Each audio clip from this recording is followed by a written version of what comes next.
This is Arnie Pickholz. I'm Milt Thomas. And welcome to the Brave News World, a 21st century news service of TV 30.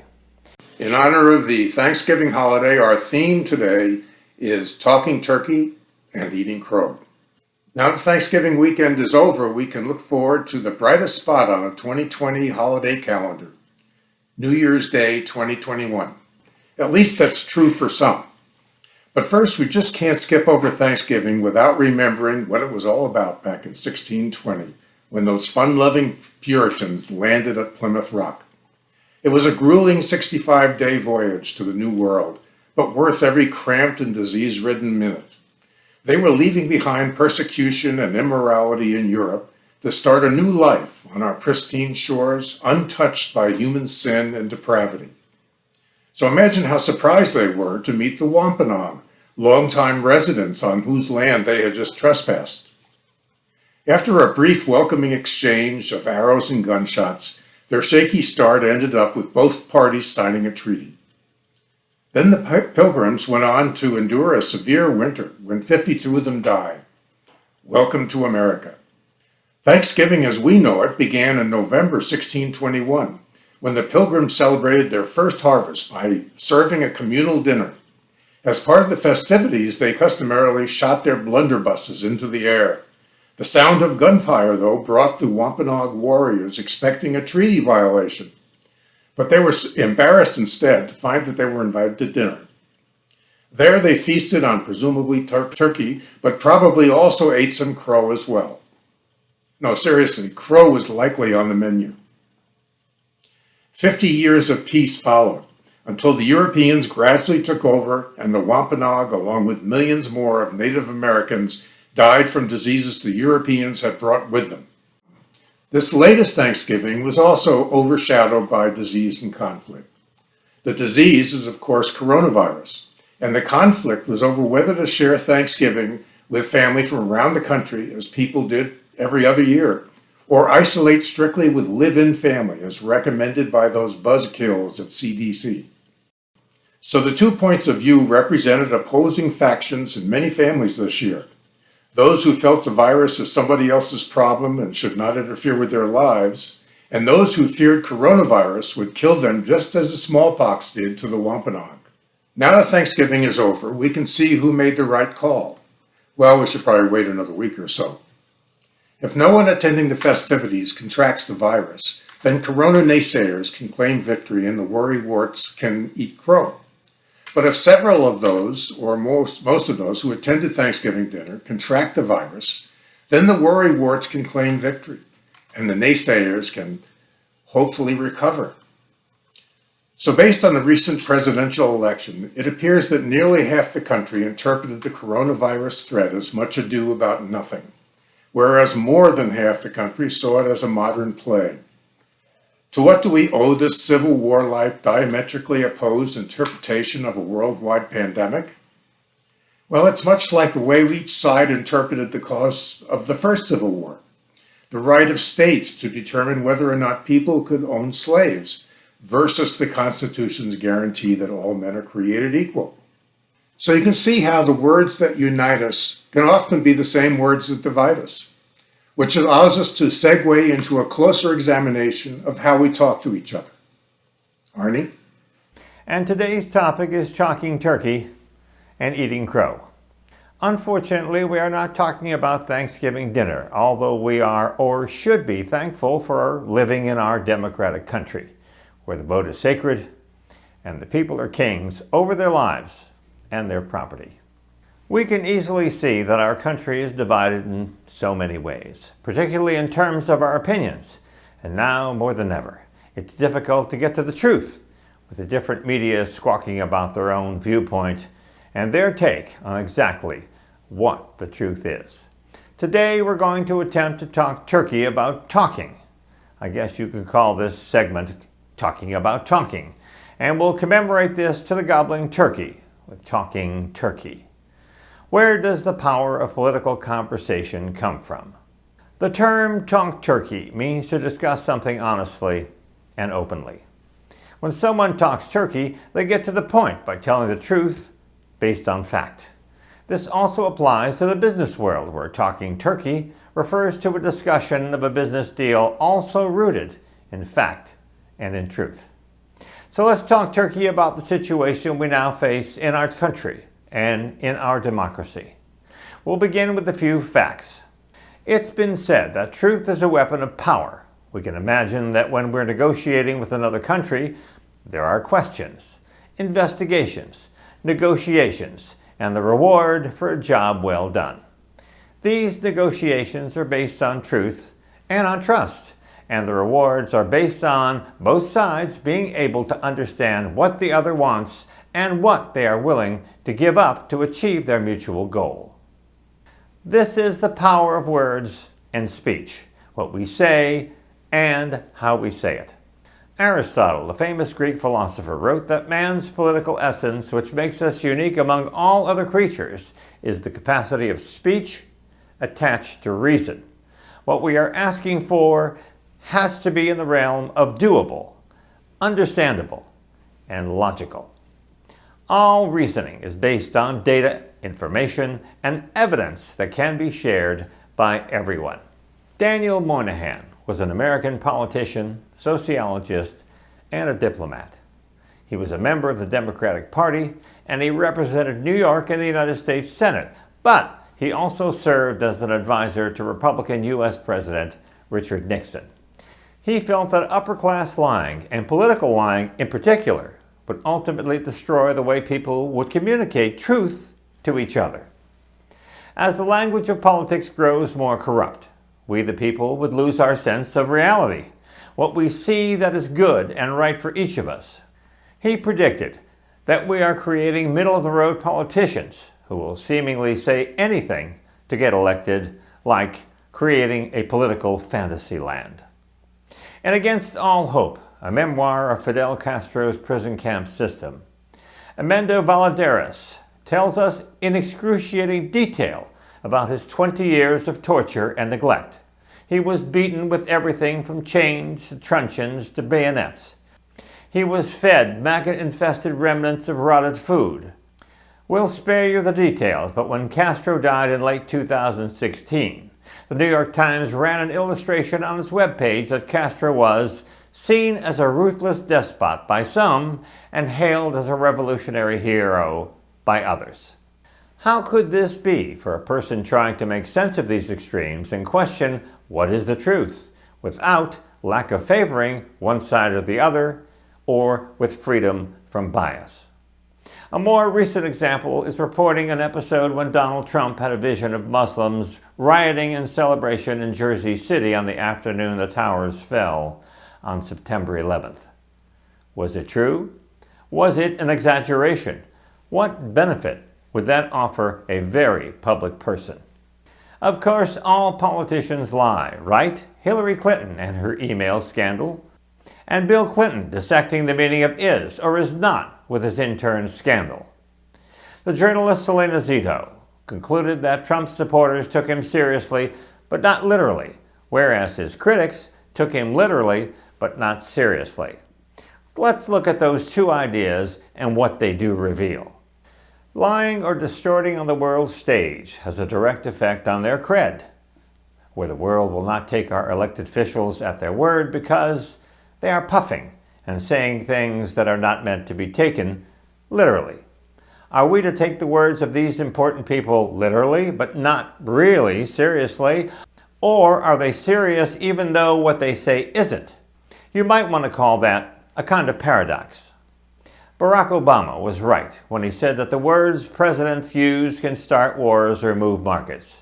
Statements like eradicate radical Islam completely from the face of the earth are words and promises that no serious person thinks are possible.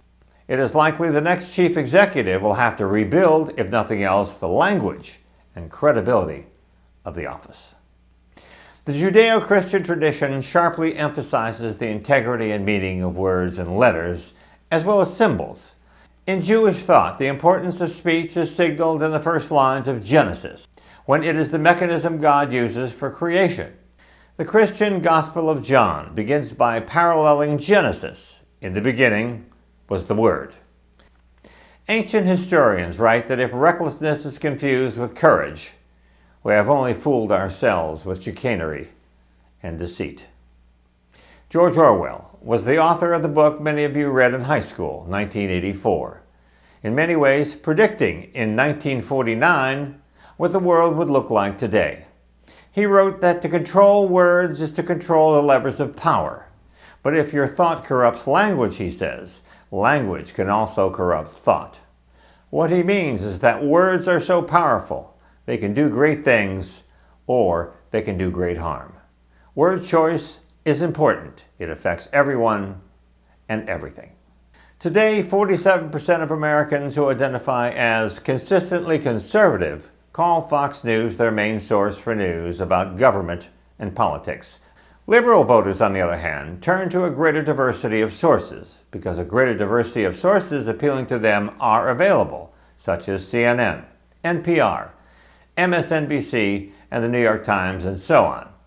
In some ways, the conservative opinion is a mantra of the leader to the followers. It speaks of respect for American traditions, republicanism, limited government, support for Christian values, moral universalism, pro-business, opposition to trade unions, strong national defense, free trade, protectionism, and anti-communism. Liberal values, on the other hand, support free markets, free trade, limited government, individual rights, including civil rights and human rights, capitalism, democracy, secularism, gender equality, racial equality, and internationalism. In a post-election moment, we should reflect not only where we stand, but also where the buck stops on how we accept change in government and how we speak to each other about that change. Sometimes we have to swallow our pride and eat crow. Eating crow is an idiom that means humiliation by admitting having been proven wrong after taking a strong position. After incumbent President Harry Truman defeated Thomas Dewey in the 1948 United States presidential election, despite many media predictions of a Dewey victory, the Washington Post sent a telegram to the victor. You are hereby invited to a crow banquet. They were wrong and needed to fess up. There's an old adage that if you have to eat crow or something so foul that it makes crow seem like an essential part of a healthy breakfast, it's best to take big bites and chew only as much as necessary to get it over with. In the recent elections, we discovered a few notable surprises, the least of which is that you can't count your chickens before they're hatched. For example, because the Florida results played out early and were a surprise, many of us went into the rest of the night more inclined to believe that the polls were wrong everywhere. If you saw a map a few weeks before with a modest victory for Biden, flipping Wisconsin, Michigan, Arizona, and Georgia, and Pennsylvania, would you have thought that's pretty much where the polls are predicting? Was the election a fraud? No reasonable person concerned with the proper functioning of our democratic processes really supported this issue. Any support is an illusion, smells of a lack of concern for the legitimacy of democracy. And as Fox News columnist Jonah Goldberg said, if you're hung up on the word democratic, we're a republic, not a democracy, yada yada. Refusing to count legal votes so you can claim an electoral college win is just as illegitimate in a constitutional republic as it is in a democracy. The nomenclature can't save you. For most of us, both Democrats and Republicans, the game is over. There must be some crow eating, but not too much. For one thing, the crow is not very tasty, and we as Americans must go on and eat lots of leftover turkey this holiday season. Thanks for watching. And now the brave news world brings you our rambling, roving historian, Jack Kopus. I used to pastor a church in Middle New Jersey. And I met somebody while I was changing the sign outside. And she drove up on a bicycle with her friend. And she lives in Hillsborough, New Jersey, she said. And I was changing the signs, and she asked me, do you sing gospel music here? And I said, well, we do, but we also sing other music. So we include gospel music, but we're not exclusive to gospel music. Nah, she said flat out she was looking for a church that not only could she hear gospel music, but she wanted to join the choir and actually sing gospel music. Sounded pretty good to me. Well, I knew of a friend of mine who had an African Baptist church. African Americans went there and they sang beautiful gospel music. I've actually been to a few of those services. I've actually participated in them, in various times of the year. And he and I were pretty good friends. Turns out she actually went there to the church I told her about in Nutley, New Jersey. And she went with her friend. Later, I learned that wasn't her friend at all. She was that person's employer. Can you imagine? And she looked a little awkward, tall woman, actually, on a bicycle that seemed too small for her. And she had an oblong head and whatever, and just a nice person. And she went to that church. She told my friend how wonderful the worship was. She loved gospel music. And she said, Reverend, can I sing in the choir with all of you? And he said, oh, of course you can, but you got to come on Thursday nights because that's rehearsal. You got to know what kind of song is being sung for Sunday. Seemed to make sense. And she did. She came Thursday nights to rehearsal with that same friend. And she came on Sunday morning for worship in the choir. Looked like Forrest Gump, in that movie where, everybody is moving to one way and she seemed to be moving the other way. Well, anyway, she loved it. And then all of a sudden, Doris was nowhere to be seen. And I never saw her again. Not ever.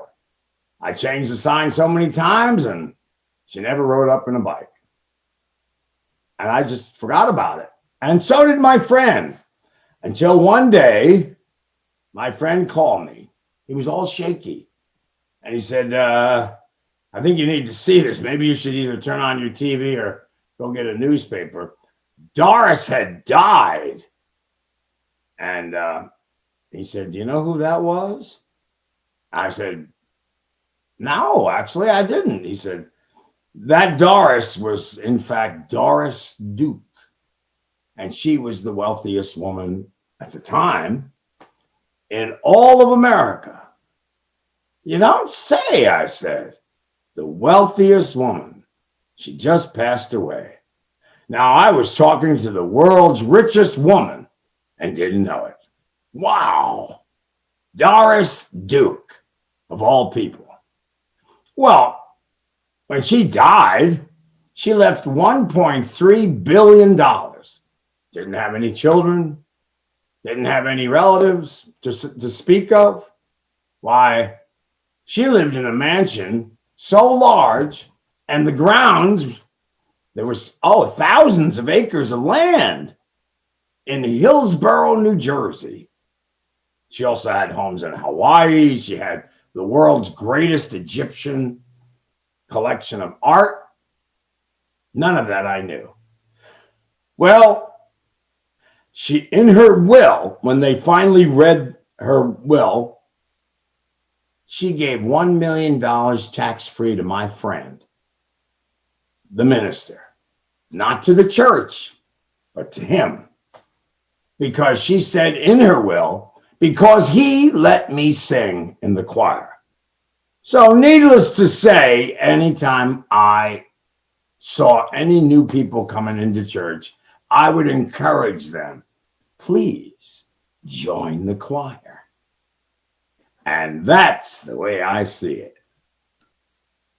Thank you for watching. We encourage you to send us your comments. Please address them to TV 30, 525 First Street, Vero Beach, Florida, 32962. Or email us at tv30.treasure.coast@gmail.com. This is Arnie Pickles with the Brave News World a 21st century news program from TV 30 of the Treasure Coast. And we'll see you next time.